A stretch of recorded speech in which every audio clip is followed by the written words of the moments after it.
ভারতের যত নেবার আছে তারা শান্ত থাক। তোমরা এটা বুঝছো না কেন?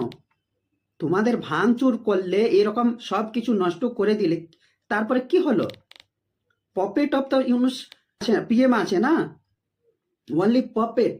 নোবেল বিজেতা, নোবেল পুরস্কার পেলেন ইউনুস, শান্তির মসিহা। কি করছে এখন? সবাইটাকে তো মারছে কাটছে, শুধু হিন্দুদেরকে মারছে কাটছে, আগুনে পুড়িয়ে দিচ্ছে। আর তোমরা কিছু ভাবছো না কি ওকে এরকম এরকম কাজ করছে? তোমরা একটা গুলাম দেশ হতে চাইছো, সৈনিক দেশ হতে চাইছো, যেরকম পাকিস্তান আছে, অন্য মুল্ক আছে, যেরকম মালয়েশিয়া আছে, সেরকম চাইছো কি সৈনিক রুল হোক, তোমাকে সৈনিকটা কেটে মেরে ফেলে দেবে? তোমরা ডেমোক্রেসি চাইছো না কেন? ডেমোক্রেসি পেতে গেলে ওরকম থাকতে হবে না, শুধু 72 হুড নিয়ে বোম লাগিয়ে ফাটবে, হিন্দুকে তাড়িয়ে দেবে, হিন্দুটাকে কেটে